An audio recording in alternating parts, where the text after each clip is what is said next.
Yeah, how amazing. Um, you know, the oldest living people, yes, in the Americas happen to be in the Adirondacks. And Adirondack, in their tongue, it means tree eater. It was incredible because they really didn't have to come out of the forest at all. I mean, they never came out of the forest much. And they lived in peace. They had everything. They didn't kill any animals. And they used the trees a lot to make bread and all sorts of things. The Gouda that we have, the aged Gouda, is an example of this. And what's so incredible about it is the organisms that it has in it. These organisms are, two of them especially, implant, and then others, there's quite a few others, are all transient. They all give us such a great beneficial effect in the intestinal garden that we're wrapped around. So you've got L. salivarius and L. planetarium, and you've got this alongside Boulardii, which is another organism that's in the Gouda, and it has such a beneficial effect on altering the intestinal life colloid. And the epithelial, which is the cells which line the passageways of our intestine, and epithelial tissues that line passageways inside our body, those epithelial tissues all have a barrier, and all sorts of defect that would have occurred for unique sorts of pathology, these very well studied that help quite a bit. You've got these life colloid in the Gouda, which is ancient, and the originals here used yeasts like Boulardii, for instance, which naturally is occurring, and it plays a crucial role also in the preservation of the food that you culture this with. And after that, you've got a great restoration substance that's assisting cause you to have a tight junction fit in your intestine and cause a proper intestinal barrier. And that is to function. And it really is helping you clear away a lot of multiple disorders otherwise. So Cloud and her partner Hope today all benefit still by tucking into a bit of Gouda. It's the king of the cheese, really. I saw once I had tasted some of this, I thought, this is extraordinary, especially when it's aged. It's just the taste is extraordinary. So it really reminded me of the natural foods and things that they ate, and also like the Cambrian pine, and you could really see how all the tannins and things that was in the acorn was cleared away. So the swamp was an easy place to take the acorn. If they had a lot of bulk amount, they would collect all of this, and the processing for the tribe, Cloud's mother, I spent time with, would talk to me about a lot, and they would remove the tannin acids and leach all the acorn with water. And so the originals set the acorns in baskets, and they'd put them into the real clean, fast-flowing streams and things, and you'd see the water rushing through the basket, and it slowly would leach out the tannins. And after a few days, you've got a material that you could dry down to make flour, to make all sorts of things with, including this Gouda. And, you'd add different sorts of sugars, and that would assist to cause that to ferment more.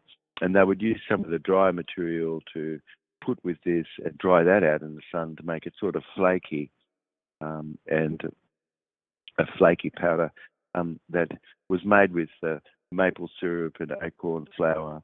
And you'd fromage this into a cheese, and it's the best sort of metabolism booster that you could think. And it's really rich in mineral, and their minerals would all come from the ocean. So it rids and heals our topic like today, which is about cystic fibrosis symptoms, and how can you heal the pancreas, which is very involved where this condition is in the brain. And you really got to be tasting a really naturally occurring Saccharomyces boulardii, which is really a great probiotic yeast in the Gouda. and alongside others are all very beneficial. And so people would have mother's milk in time past and things, and you'd be getting these organisms, L. cellulose and operantrum, which is the primary organism that's in breast milk. This mineralizes, and you've got a type of a fungus which is often used to treat and prevent gastrointestinal issues like diarrhea, things just like this. So the benefit really hastens the garden abode that you're wrapped around, and you could really wish more for like things in the modern world like this, which it's a gorgeous taste and quite strong tangy tart, but it's the best for the whole body to be shifted into a fine feeling ever more inside, like meditativeness. And it's the Boulardi beneficial effect of those life colloid that alters all your intestinal life colloid, which is really effective in destroying the epithelial barrier, like we said. And you've got certain different studies and all sorts of things, but observation over quite some time. So Cloud's mother, Pat, showed me sort of really a lot of unique maize, corn and nut, acorn, how that was used, and cattail root also, which was plentiful, and cotton and tobacco were things, and maple. But these were crops which were first all there by the Americans, and the first four sort of products were really a handful of prominent European immigrants come, and they purport to take the credit more or less for the discovery of maple syrup and maple sugar, these things. Yet little known it was the sweet taste of the bark interior of certain pine, for instance, like we started to talk about the cambium layer. It's boiled, roasted, fried, dried, and ground into flour. And historically, it would be used as a famine food, plentiful and valued staple, always general, as a food for the groups like the Sami people. Pine nut, of course, well known, very edible, and parts of the pine really was enjoyed by all of us. And the needles were used to make various teas and cough syrups, and it's very rich in vitamin A and C and antioxidants. And pollen and these sorts of things would all be combined somewhat and eaten. And it's rich in nutrient and antioxidant. You'd have the male flowers, young, which would be boiled or eaten and made into more Gouda cheese. And so you'd use things as flavouring. You'd have hot peppers and certainly wild pinion and onion grasses and mesquite powder. And then, of course, along with salt from the ocean. And you've got just an extraordinary substance that really does assist people with cystic fibrosis, which is the topic a little bit today. You've got, which we've talked about, the vagal enteric nervous system, which sits above the autonomic nervous system, which really is impacted by cystic fibrosis, and it's mining the gut to gut the mind, and it's really where the gut sits above the mind, more or less, and impacts your autonomic nervous system to help it be regulated. So it's crucial in regulating the system, the gut, the veins, the vagal enteric nervous system, sitting above the autonomic nervous system. So cystic fibrosis is really like a 4,000-headed variant, which today truly could be seen to be underlying most everybody's condition, basically. And it does cause blood corpuscle to become stuck more and causes the fluids of the body to sort of be sticky more. And it's a thickened sort of a mucus buildup that affects the tissue, including the pancreas and the brain. And you could be feeling ever more levity in life, the more that it's possible that you could be clearing away all the neoplastic condition. And so dietary choice, particularly the high protein, high carb, fat combo, which triggers somatostatin release, which we've been talking a bit about. It hinders digestion and hormone production and influences mood as well as behavior in a resounding truth, which this father, of course, speaking more about this topic, is elucidating more a matter more at hand where Jubb cell rejuvenation and life food-based approach really aims at restoring ever more balance that you've got inside the intestinal garden that you're wrapped around, and metabolic tissue, which most of these and issues, metabolic is primarily the condition, not neurotransmitters and things like that. So you could see that a view where you are today, and it's really about what sort of opinion do you have, and is it that the view that you have has a second opinion, or no, it doesn't have any second opinion? But wouldn't a second opinion be required if it's complex, and that for you to know for quite whether something's common or not, and encourage evermore for any beloved to get a proper framework to seek second opinion regarding medical sorts of approach and non-medical approaches and non-medical diagnosis and diagnosis itself, getting a handle on what is it that's existing. And so you're looking at all the symptoms. But if you're taking an approach where you're really getting a handle ever more, you're actually gaining a more agreement. Some could be very frightened about getting a diagnosis because most of these diagnoses can't be done proper, and so someone not knowing that just knows the effect of that might be disastrous, in fact. And so, it's something which is important that somebody can do, and you can only do this where someone's really got more of an open mind to look at all the conditions. But today it's possible, like for you to see how much does cystic fibrosis affect your condition where you are. And so somebody could really have been impacted by pancreatitis and had an attack, and knocked them down for a while. They could hardly do anything. And if you don't know these things, and somebody could be recovering from that because in a short moment they'd be showering and they have more peace of their own mind and confidence and things, and they passed through a condition that they had that was pancreatitis. And so to have ease of mind where anyone is in decision making, it's always the conditions which are relevant. Metabolism, we've started to talk a bit about not being addressed really, that should be, is one of the major conditions as a variant. And second opinions provide confirmation of an initial diagnosis. And so wherever some wrong direction really was, it could show that any upgrade that would be and should have been could have taken care of something. And an explorative alternative where anyone is to clarify what the potential aggressiveness is of a treatment or where someone is as of a condition. How clear is it, or is the recommendations pretty unclear?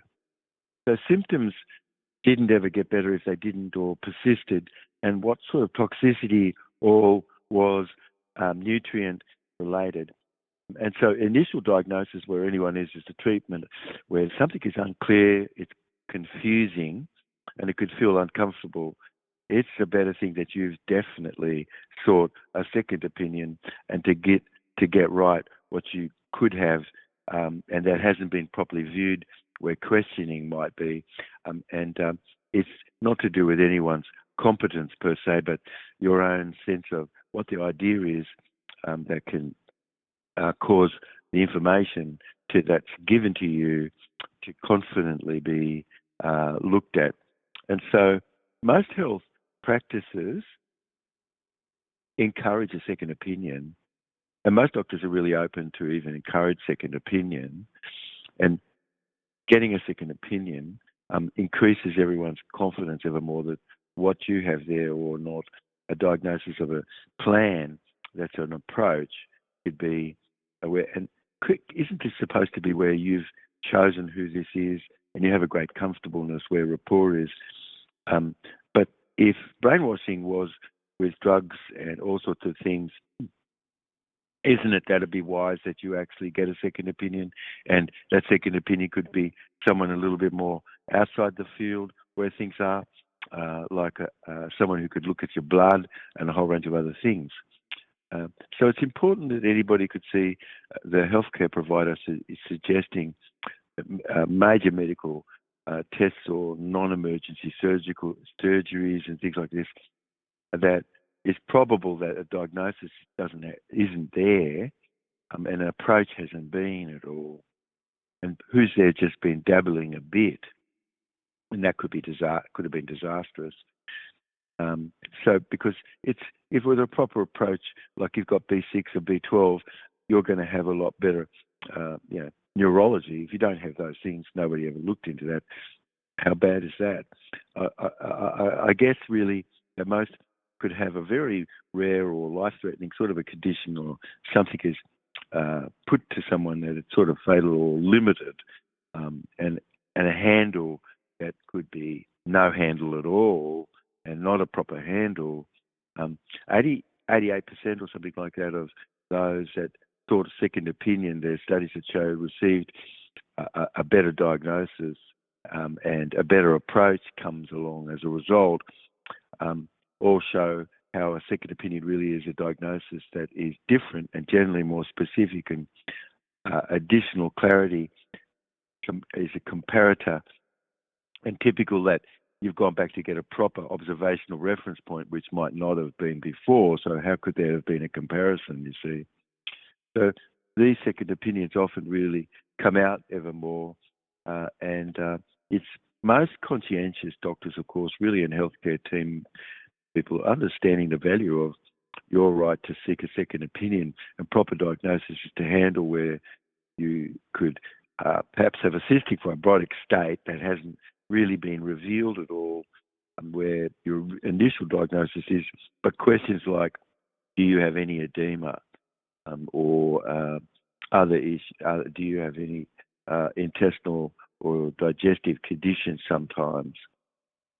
What's a potential misdiagnosis where things are is an alternative to treatment option where you could ever be more empowered to be able to be making more informed decisions about the approach, and also reducing the amounts of expense and everything where something is going on where, gee, we don't even know what we're doing. So plans really can help, typically always pay for a second opinion, because it's so important that you can't often get insurance unless you've got a proper second opinion. And it's from someone who your plan's providing is in a network that you can use and you can contact, and ever make better information. So someone could have insurance and things, and this typically pays for the second opinion. So long before there can have been maybe not open communication, you're starting to get proper open communication. So who does such is preparing ever more, and you're getting an appointment where your physician that you select is really respectful to have both ways of looking at something to determine ever more, and so you could be preparing questions and this sort of thing. So it's really unbiased, where often a needed is for a second opinion that you've got insurance, and that the valuable plans that you have aren't exacerbating under some underlying condition, which could, with another approach, be far finer, and you're going to get a lot more worth out of it. And how come you haven't done a live blood cell analysis to look and done an oxidative stress test and things like that? Because you're really getting a view of your blood, and why shouldn't you be doing things so that when you look at the blood, it's much cleaner from what you've done? So getting a second opinion and a thought is really a proper handle and guiding ever more the various things that you might think to be done, and the choosing of approach is a detoxification, and you're getting proper nutrients where maybe that wasn't an approach in the first diagnosis that you got, because you got a diagnosis when you went in second, and they saw that you really have toxicity and you really got nutrient deficiency, and your body has to have these things, get fixed up before it's possible for you to be able to heal.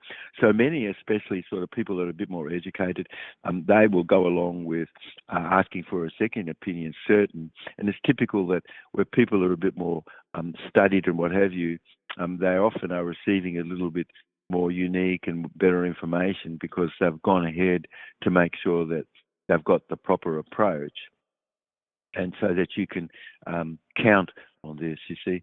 So it's really a sought-after second opinion that establishes a clinic where you have a proper new diagnosis, and where things have gone on like that, 66% where studies are deemed where a changed approach comes along.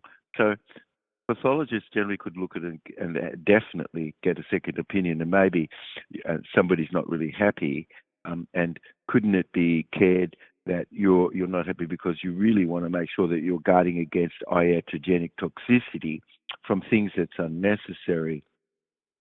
Pathologists always get a second opinion for diagnostics, and they're potentially avoiding all the unnecessary types of intervention that would have gone on otherwise. And when you're confirmed of more of the approach, it really is exploring what it is that is a process of understanding where a risk and benefit is existing, and you've really got a better option for clarifying whatever expected outcome that you might have. So you could ask to get a diagnosis properly. You might not have a diagnosis, and so that's undiagnosed. Yet, what's the handle? Because we're just talking about people getting a handle that can help, and certainly you could have a care that you want, a non-druggist natural approach that you could ask for. And isn't it that where somebody's getting a proper diagnosis or explanation of a condition, that treatments evermore could be recommended, and that things which is viable or is more considered, and whatever tests ever could be, but it's a happening if you wait and you don't, because you should have a new approach, but when you're not getting a new approach when you could, this is really important, you see. So what's your condition, and what's the treatment that you would be recommended generally for this? And again, I mean, I'm coming from 53,000 hours of looking at everything, and so if thickened mucus, where organs are, and that could have blocked pancreatic duct, it could have prevented digestive enzymes from reaching the intestine. It could have pancreatic insufficiency, which is often the case, an inability to produce enough digestive enzyme, which is often the case. And what is this? Cystic fibrosis related, all sorts of metabolic disease, the conditions. Somebody would just say, oh, well, you kind of have maybe diabetes or something, but you've got damage to insulin-producing cells in the pancreas, which really increase the risk of developing metabolic disorders. And that affects over 50% of more of people, quite a bit. And cystic fibrosis, would you imagine that there might be a major component of what you've got? Because it's certain that if you've got a magnolytic sort of imbalances where fluid is, and you have general conditions of a slight dehydration, and is it because you've got increased salt in the sweat, and that's disrupting more magnolytic balance, where it's led to dehydration, especially in the hot weather or times when you've got a bout of steatorrhea, which is a diarrhea type of a stool brought about because the pancreas is not able to actually put forward what its elements are, which is a condition of cystic fibrosis. So you could really keep in mind that Jubb cell rejuvenation really does apply conditions which early in anyone's diagnosis is consistent with more management of cystic fibrosis, that you're going to improve better, more the quality of your life. If you didn't look, or you're going to could have led to a severe health complication, it's significant that why should you shorten lifespan when you could gain insight into the primary condition and cause that progression to be managed and stopped if nerve and pancreatic and pulmonary, lung and heart type of hypertension could have existed, digestive issues could have been. A postural orthostatic tension syndrome, POTS, could have been when you went to go to stand up and things, and blood wasn't really proper to your brain. Stones are in the pancreas, and they could be all dissolved and flushed out, and you could avoid, you could avoid what was blocking more pancreatic duct and mucus, which is widespread typical destruction that you could see in autopsied pancreas of the actin tissue, all replaced by very fibrotic sort of tissue, and it stops fibroids, of course, where you are focused on cystic fibrosis, and which we're going to go over a bit, are dealing with that, what you're eating. But otherwise, you've got the conditions that could be fibroids of the meninges and pulmonary pancreatic sorts of disease showing, and then the capacity ability to have coordination. Do you have any minerals? Generally, no. Have you had any minerals? Generally, no. Has anybody said anything to you that you should have proper minerals, like from ocean wind evaporated solar evaporated minerals from the ocean? Did anybody ever say that you absolutely need minerals? No. And is the biggest disparity between who's sick and who's healthy minerals? Yes. So if you've got the wrong kind of mineral and it's all being excreted to the surface of cells, that's what sticky mucus is. And it's typical that cystic fibrosis, the symptoms could be mild, that you might not know that you've got even the condition, but until stress comes along in adulthood more, and then suddenly, you get your back out or something, and then you'll also have diarrhea and all these sorts of things. So Jubb cell rejuvenation really treats cystic fibrosis, and it targets the CFTR protein, which you could learn about where it's defective. So your endothelial tissue, which is where the uterus, prostate is, and where the Skinner gland is for her. You have the pancreas, of course. You've also got appendix and tonsils and meninges of the brain, and meningitis, where cystic fibrotic tissue variants are, and acute inflammations that could have gone on, and protective membrane that covers the brain and spinal cord collectively, called the meninges, can have an effect. So Jubb cell rejuvenation targets all of this, and it's really one of the reasons why the almond gouda comes along. It's made so it heals up and clears away toxin and metabolic disorder. And the brain, of course, where meninges are, could have had serious long-term consequences of conditions where people start to lose their hearing, and deafness, epilepsy, hydrocephalus, and cognitive deficiencies, especially where they could have got treated ever more quickly.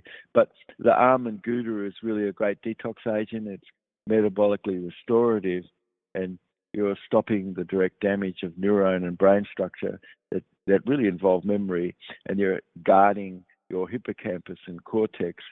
So a small list of effects which follow, which really could include how much you've been able to heal up, or have you been healing, what's your memory loss and confusion, and could have there been a bit of a difficulty concentrating where mood is, headaches could have been, sensory disturbances, a blurred vision, and so it is that someone's really to start following a life food diet, low phosphate, low glutathione, low methionine, low pigment, a value on enzymes, plant-based.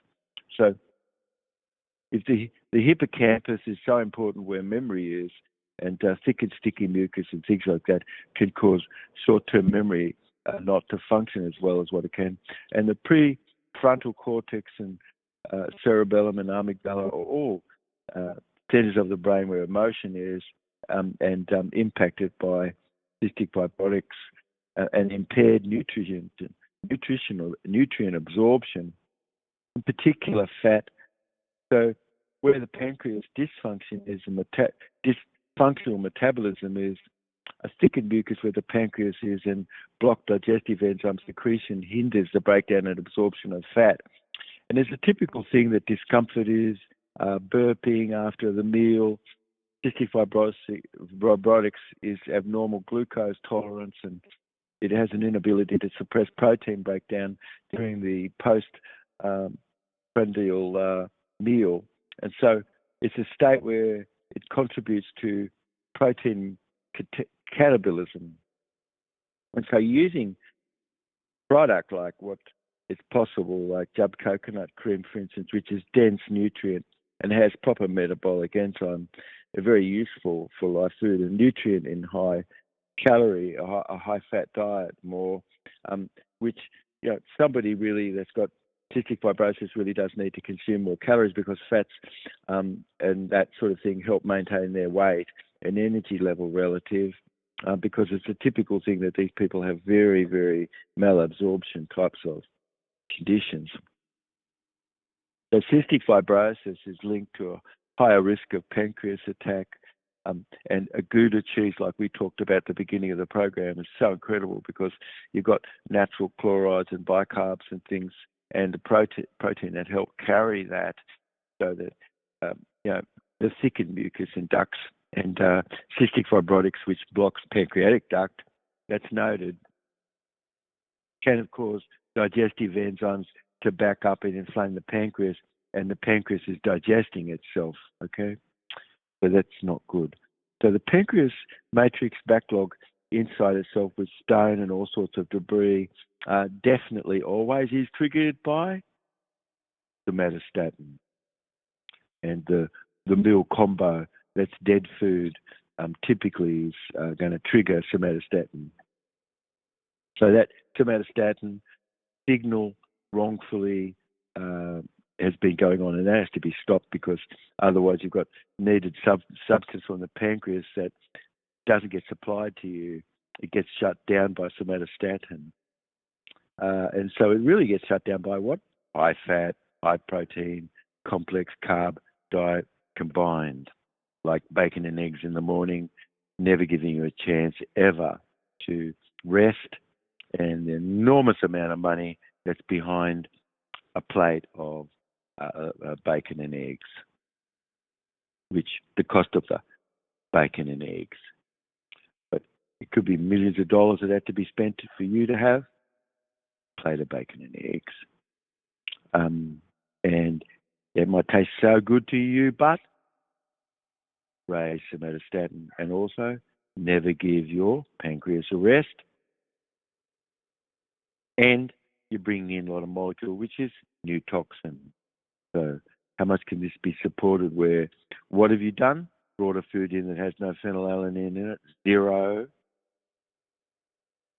Everything is coagulated, congealed, and ceramided, and has no zeta potential. Okay.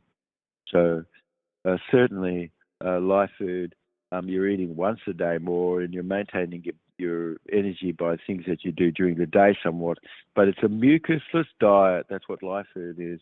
And live food intake over time improves the whole condition, where a focus is ever more on your ability to make amino acids like phenylalanine. It's the aromatic amino acid that has its own zeta potential. And when a nutrient has zeta potential, it's going to be getting into the smallest pores, around about 40 nanometers small. But if it doesn't have zeta potential, can it? No, it can't at all. So where you cook and process something way too much, it doesn't have any more zeta potential. And is that going to be okay for nutrient delivery? No, it's not. So you're looking at bacon and eggs and all the money that was spent, $1.5 million, to get you to have a plate of bacon and eggs in the morning. It's just off the chart. It's like got nothing to do with your health. So all that money, enormous amount, all spent on, God help us, so much. And what is the end of it? A plate of bacon and eggs in the morning, for instance, or Wheaties with a bit of, floating in a bit of milk or something. So What is to support cystic fibrotic tissue, the susceptibleness or relativeness, where latency is, where that is, where it's just lying there ready to be triggered from stress. But stress reduced is reduced if you don't have new toxin, or otherwise stress is sure going to be increased with new toxin. You've got orthophilic element, which is straight with nature, and ecological versus element which is not ecological, was never found in the body, and your body cannot break that rock salt down. You cannot lick rocks to get your nutrition. Okay, so if you've got ocean wind evaporated salt, you've really got things that activate ever more body and pancreatic function. Otherwise, the cells are all compromised. A mucus-filled diet is full of animal flesh. You've got a massive amount of omega-6, which is inflammatory, and you've got non-life food on that plate, and diet, which is stressing you out, and it's going to cause ever more pancreas to be deficient. Is it going to cause more CFTR, like this cystic fibrotic transfer regulatory condition? Yes, it is. Is it going to complicate that? Yes, it does. It leads to a pancreatic disease, and otherwise pretty much all the other tissue of the body and brain and cardiopulmonary tissue as well. And so epigenetic effect, like just getting drugs because they think something's going on in your head, and that's the reason why you don't get out of bed or something. Wrong. Mostly it's not. It's metabolic, and it's the wrong approach.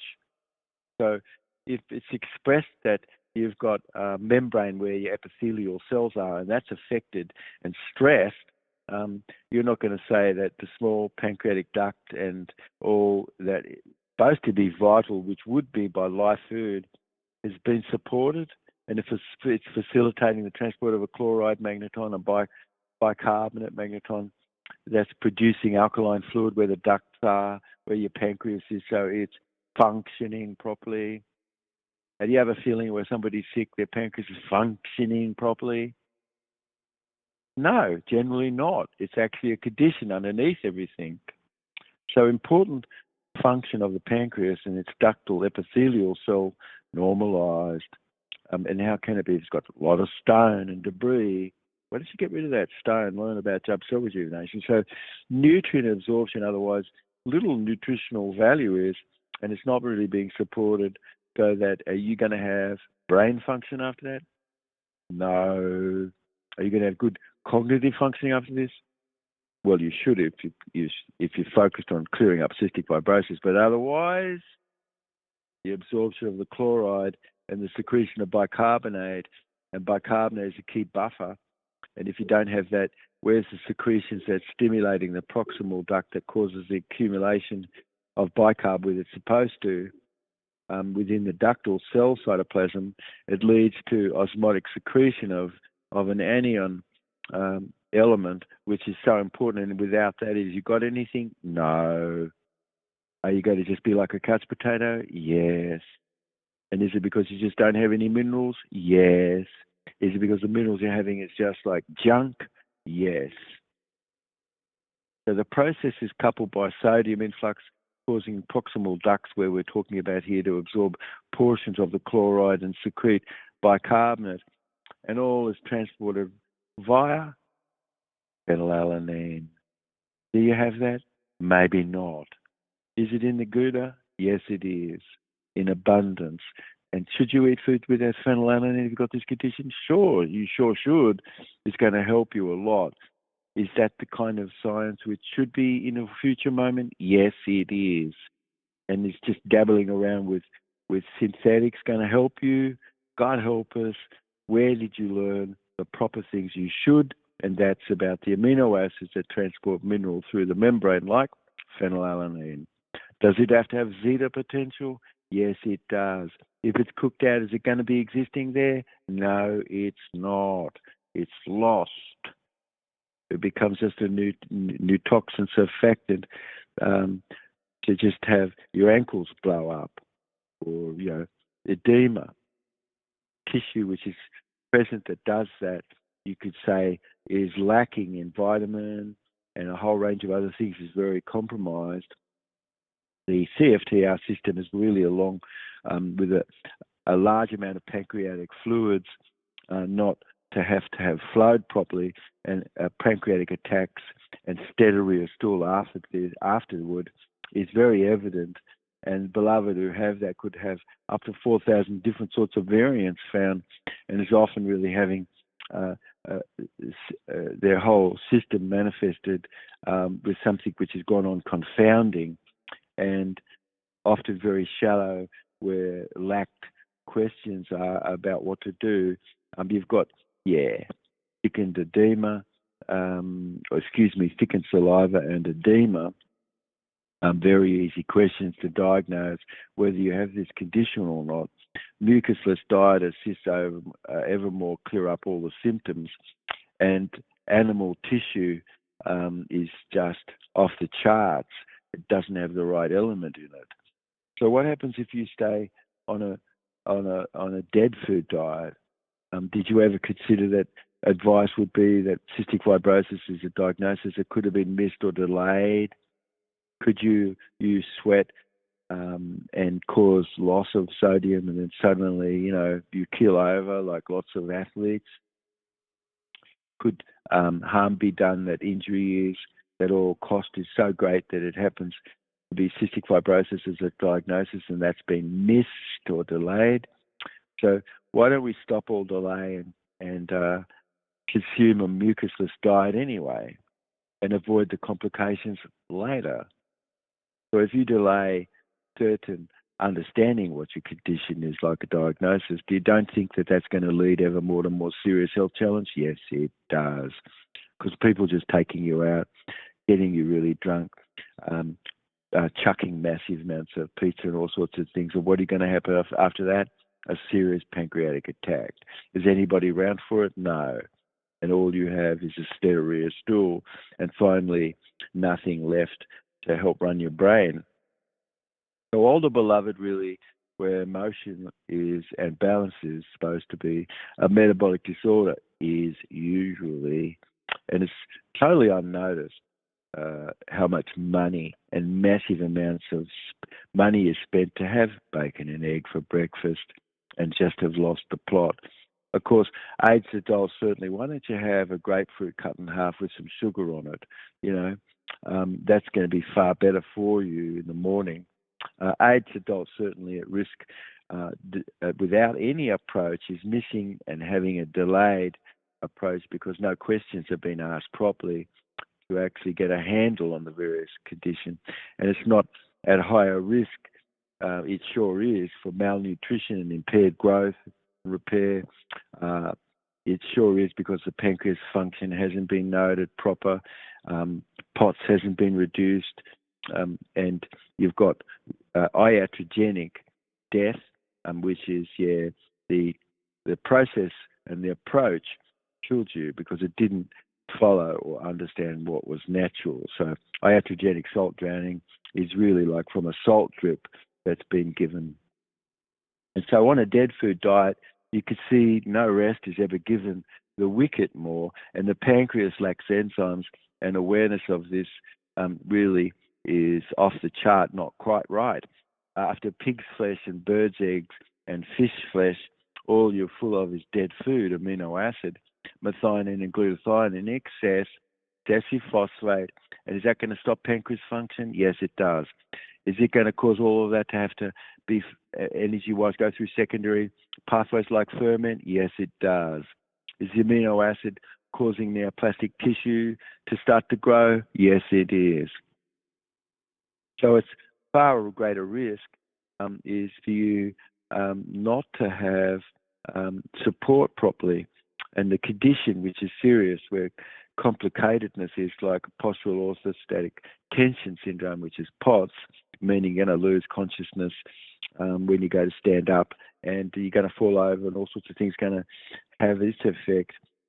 When care could go up a proper level, it should, and when it didn't, it could have, and someone could have been far better off today more where things were being understood.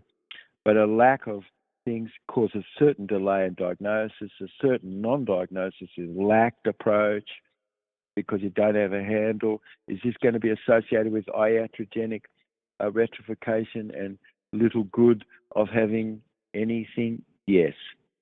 And is your property just taken away? Yes. And so removing incorrect labels given that wasn't put into proper context wrongfully and associated with increased hospitalisation is going to be going on, isn't it? Yes, unless it's stopped. And forward, you've got learned helplessness installed psychologically to the older people and younger ones that are just like all of a sudden they don't have any rights and it's all taken away from them. And a lot of money is wasted where you see pig's flesh and cooked dead food like from the bird egg on the table in the morning. And is that going to be going to stop pulmonary hypertension? No, it's going to make it worse. Is that going to exacerbate brain respiratory system? Yes, it is. Is it going to be delays of lacked taking of any initiative and brain cells all starved? Yes, typically. Is there going to be an increase of excitotoxin to cell death? Yes, typically. If the delay of diagnosis of the proper source is significant, I mean, you're going to have emotional distress and all sorts of things going on, ever more struck by caregivers and stopping the delayed of actions of somebody feeling happy and content. Why should they not? And don't you think that B6, B12 and folate and these nutrients are important to have proper balance? Yes, they are. Gosh. So because a lot of money could be spent and only all it is, the result of it is a plate in the morning that you see with, they're asking you, eat the pig's flesh and have these bird, pre-embryo-like of substances, that's flesh. And in the morning, let's do it, yeah. And in the night, you've got just doom before, midnight. So you're seeing delayed diagnosis continuously means complications like brain tissue, cardiac, pulmonary types of damage and pancreatitis, all sorts of metabolic conditions. And people typically would usually have had pelvic and meningitis types of fibroid-like conditions. And this has never been addressed. How bad is that? It's like people just could have had surgeries, but the whole thing is, oh, wow, we don't even ever thought that this is related. So the persistence of POTS by falling and fainting without proper understanding of iatrogenic condition ever caused ever more of this, and persistent dizziness from drugs not being broken down, and persistent agitation from drugs not being broken down, and bouts of the runs because the drugs cause the pancreas to not function, and the dryness of your sinuses, and possible not nose breathing like you should in sleep. So you've got all different sorts of hernia-like conditions and ascites, which all could develop worsening over time, and that's hydrostatic fluid pressure being more than what it should in the vessel and pushing itself through tissue and ending up in space where it shouldn't be, like ascites. So, okay. So is this really just because there's a failure of Google to say, hey, this is an epidemic, and particularly common evermore where children are non-white, in fact, because a big focus has just been on white people or Northern Europeans having this, and many are lacking proper screening and the variations of cystic fibrotic gene variants. Some cystic fibrotic gene variants really are less and more and unknown and lack proper common focus where certain populations are, and older individuals could be just getting rock salt. How bad is that? Having a remission and having success is an intervention significantly, like you're going to be doing live food and it's going to improve your health, and you're going to be able to get rid of stone and inflammation, and you're going to be raising albumin because that's the trains that pull into the station. So if you've got a wrong approach and it's rife, I would say today, and there's awareness about the dangers of non physiological salt drip, that you could have just been heading toward a death. But certain delay of diagnostics of cystic fibrosis increased the risk for severe illness, and it really is a proper professional observation that classic cystic fibrosis cannot necessarily be shown to be having had symptoms because of the latency where things are and stress, situational specifics. Yet it's the twain, of course, that's existing and only ever seen more where something is diagnosed. But why is this condition only ever diagnosed far more in later life? Is it because all of that was missed that such statistic exists? Yes. And so sometimes a condition is not diagnosed until later on in life, and the wrong approach has led to severe health complications affecting the brain and pancreas. And it's a funny thing that millions of dollars could be spent in a small amount of time that's needed is this. And otherwise, you've just got bacon and egg sandwich for breakfast, and you're full. That's full of neurotoxin and leads to severe health complication affecting the lungs, the digestive system, the organs, significantly impacting life expectancy and the quality of life worsening. You have emotional management, that's not going to help where things are, and walking and coordination. And the potential of falling and fainting after eating foodstuffs that's like that is off the chart. So stomach acid can't flow back into the esophagus like it could be and has, causing irritation and discomfort. It's really where the system is really lost, and you can't see the tragedy of living with a chronic handle that's not curable or not understood. That's going to be not right, is it? Otherwise, you're going to see all of this non-really being treated, non-approach, just leading ever more to anxiety and depression and other health challenge, and learned helplessness being installed in the older people by younger ones, not even thinking or caring about that. So if you keep in a mode where you've got cystic fibrosis that's not being diagnosed, and all the mild symptoms that adults have, it's really due to an overlapping condition. And you've got, most common is edema and an array of emotional and metabolic conditions where people could be looking dry, they've got pallor, they've got sunken eyes, they're listless, they're short of breath, frequent pancreatitis causes steatorrhea stool, which is a body infected, lacking proper balance and lacking proper coordination. You've got sticky mucus. And you're going to say you don't have it? If you're going to say you don't have it, it's because you haven't looked. Later on, where things are all missed, it's typical cystic fibrosis is a form that definitely was looked to be seen. It's been shown in most pancreases and things after autopsy. So how about cystic fibrosis attack? And what does that look like? You see, it's a typical cystic fibrosis as a form of a condition of mild symptoms that can come and go to really pretty drastic symptoms where you can't eat and you can't hold any food. It's the testing of that which is proper, and you've got diagnosis that's measurement of what's immunoreactive. You've got trypsinogen is one level. If you've got a high level of trypsinogen, it could be because of attacks that's gone on. But do you have edema? Yeah. How thick is your saliva? Is it ever kind of real thin, so nice it just disperses in the water when you wake in the morning? It's an attack that could come on, and fever could be general and includes night sweating and gastrointestinal symptoms and severe belly sort of pain, chronic long-term sort of diarrheas that could have gone on, and otherwise constipation. The aches and pains in the body could have lost from metabolism, and then jaundiced, yellowing, and looking more white and grey around the gills, and skin and eyes is really like what's going on. That cystic fibrosis is completely just called old age, but you've got to get a handle on old age. What's the definitive test that questions edema and saliva? The symptoms you could just get over the phone. So relatives, how did they die? Is that a question you need to know? Did any of them ever have edema? Was it diagnosing cystic fibrosis that a sweat chloride test wasn't done? Or, yeah, it was.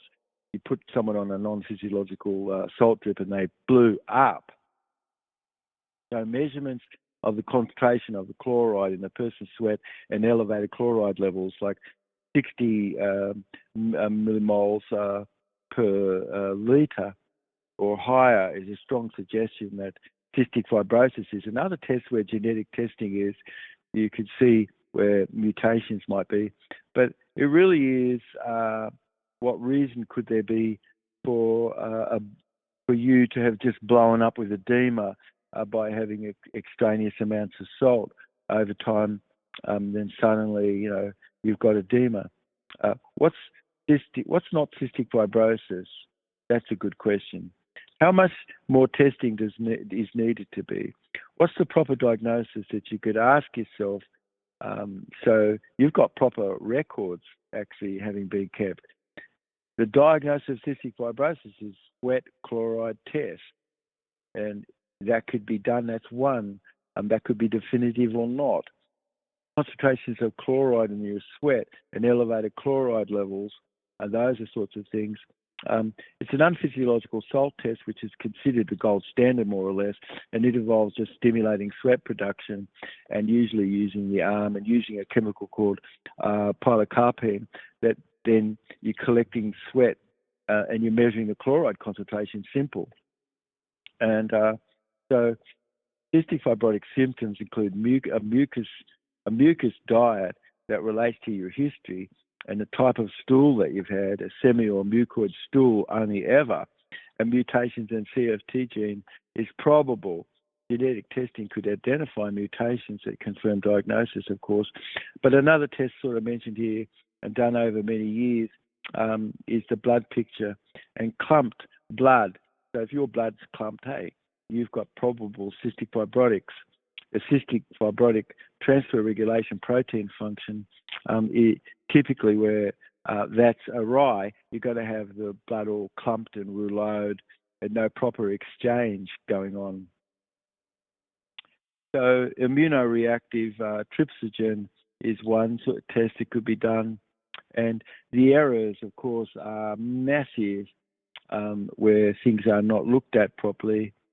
And it's really a mucusless diet versus dead food. And otherwise, it does affect the veins. It's the most usual symptoms, of course, is edema.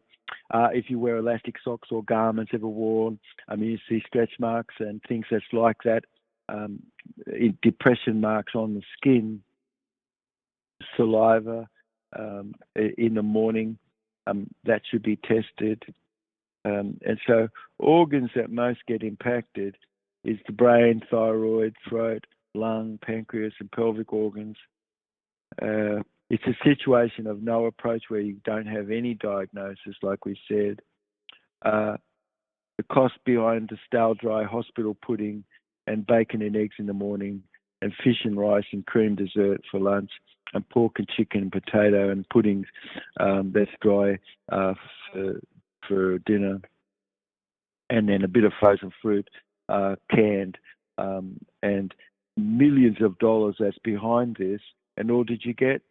Crap that costs nothing and is the most important thing not focused upon.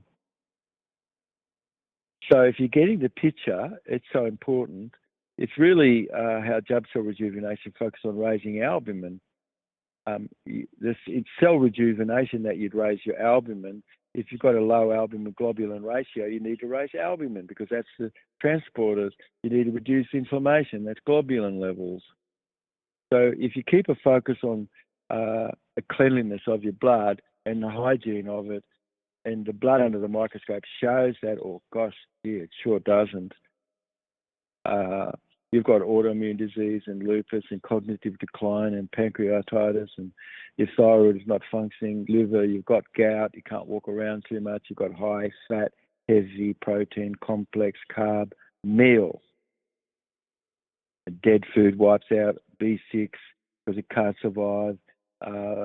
No vitamin like B6 is going to be there. But why not have these medium chain triglyceride, and that's in palm and coconut powders and things, and then bring in some ocean wind evaporated minerals that's transmutatable.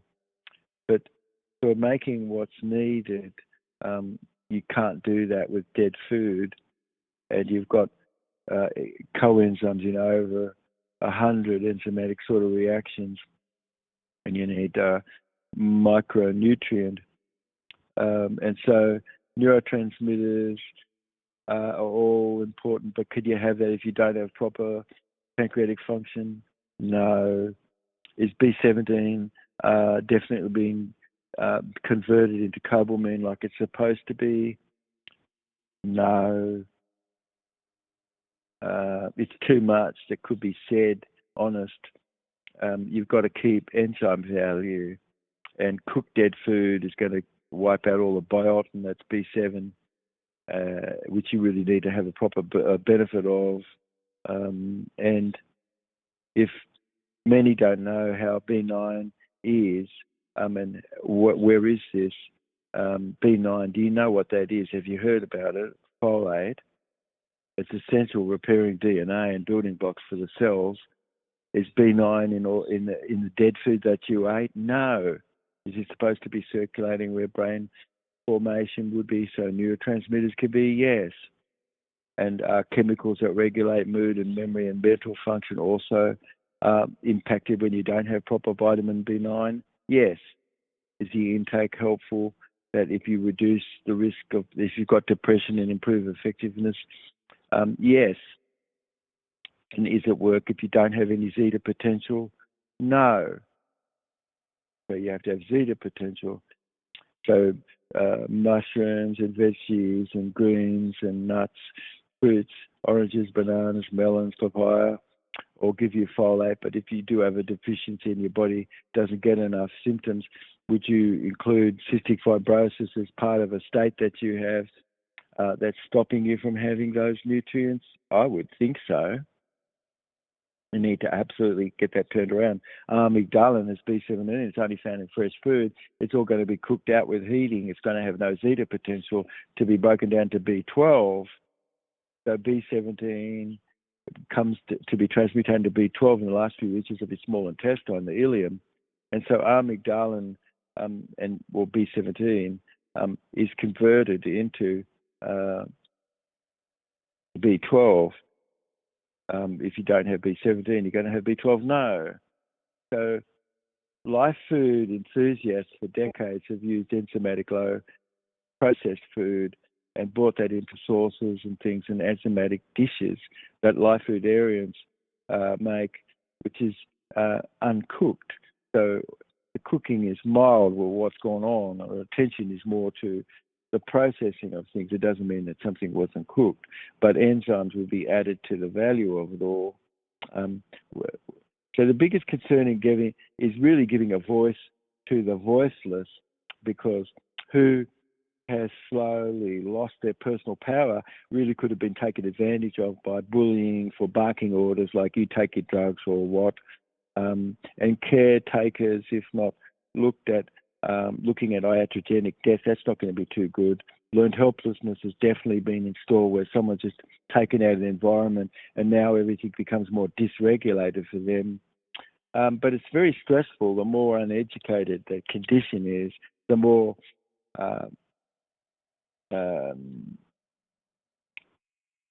superstition is.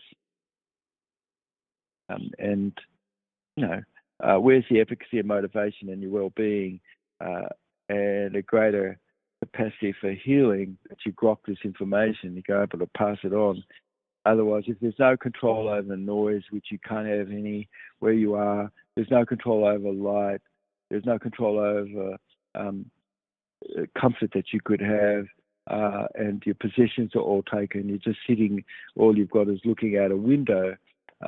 Is that to be just remained isolated, and now you're just getting bacon and egg? Gosh, what was the cost of all that just to get bacon and egg on the plate? Is all this just to get something which is dead food. You're not getting any rest for the wicked. It's just right on. The first time you wake up, bam, wham, bam, thank you, ma'am, no rest for the wicked. So behavior gets worse. You're not focused on what this is. You're not paying attention. You don't know that abreactions were going on or are, and demanding a drug to be taken that's laced and shown to have no efficacy, to be discontinued. It just dazes out anybody's brain, socially isolating somebody where relation is, and not considering any of those things. It's reaping a trap of lacked food, lacked proper empathics, and an idea that, oh, drugs are going to just keep you locked out. Food could be just like cardboard, warped up and made to taste okay. Financial exploitation, where that is increased dependency on financial abuse, where it leaves the senior without resources to be able to get little things that they would usually. And so all that somebody's done is to mainly get something out of a freezer maybe that was dead. But 28 billion a year is what goes on. That's a financial loss of elders from elder abuse. It's huge. And life begets life and dead begets dead, of course. You really are considering in a future moment, and maybe for us, we're going to be talking at some point about whole brain functioning and these sorts of things. But a mucusless diet is called live food. It's plant-based, it's enzymatic, it's low phosphate, it's low glutathione, low methionine, low pigment. It's easy to digest. It has a value, like we were saying, of enzyme. So, Cloud Two Children, my teacher from the Toltec tradition, taught me and others to really become a good self-starter. You don't require much supervision, and you're driven to really complete tasks well, and you're developing, you're sitting with a master and the master of self and approaching what's really mirror-like wisdom with a willingness to embrace challenge. So it's really being more eye-aware and practicing ongoing whole brain functioning technique where more seamlessness is. And it's wise that you could know about one thing we've talked about, and that is how dead food raises somatostatin. If you're doing that before bed, it disturbs sleep.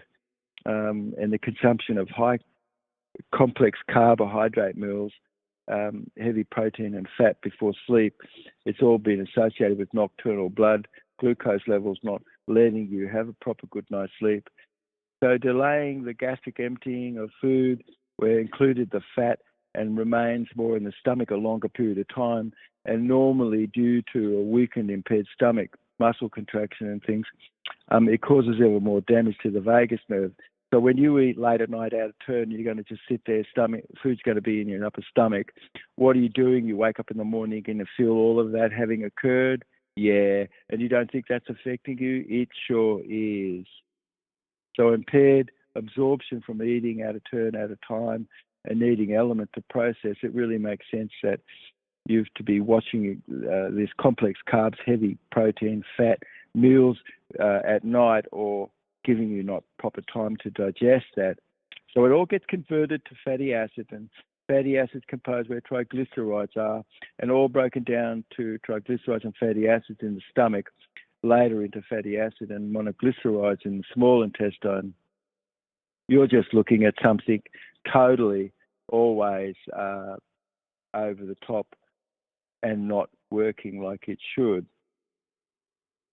So, the cheese, like we was talking about, the Ulcelovirus planetarium, the gorgeousness of that Boulardi, which is existing there as the transients, and the story that we started with, how acorn and things would be put into a swamp and fermented, and how water was used to pull the tannins out of the acorn and this sort of thing. And all of it then would come down to be dried and put toward a flaky sorts of powder and mixed with maple syrup and things like this, and eventually it would be fermented and turned into a Gouda cheese, and that's something that you might be interested to look into. Anyway, I've taught people how to make growth form whole food vitamin mineral complexes, and there's just really one grow company, more or less. And Dilip, a good mate that was a long time ago, begins all of this. We wouldn't have any of that if it wasn't begun just like a whole food vitamin mineral complex. But this is really like what the Gouda is. It's a whole food vitamin mineral complex. It's rich with vitamin and micronutrient especially. Yeah. So a gram is going to be giving you like about 120 milligrams of micronutrient or something, you see. Yeah, start to come along ever more. It's something which a long time ago it is for me to be talking about that. H3O2 is a water that we have in our body, and life hydrate is what makes that. So, yeah. You need positive forms of that and negative forms of it. And when you do, you can have a differential between the two. So you've got a static B field there that can run things, you see. Yeah. People could go to Jubb David at jubbdavid.com. There's a calendar that they could look and book. There's great information there, incredible. Like we've got 40-odd shows, which amongst the more professional shows, there are many that have been done that somebody could look through. And there's just great areas that, spark your interest ever more. But we're going to keep going where things are, mate. Yeah, for sure. And give people what's the top information that they can have to help where everything is. The most. Nice. The most. Extraordinary. All of us, where you are, where you're listening and you've heard, it's so important actually to pass this on to people for sure, right? And get the message out there, yeah. All right, mate. Well, we'll catch up to each other in a short moment, eh? We've got so much material we could go with, and I'm glad that we've got quite a bit of a depth which we've just covered a bit more where cystic fibrosis is, yeah, which is really sticky mucus. Life food is a mucusless diet. Simple. Yeah. All right, mate. Love you, mate. Hope have a wonderful day. We'll catch up to each other, mate. Love you.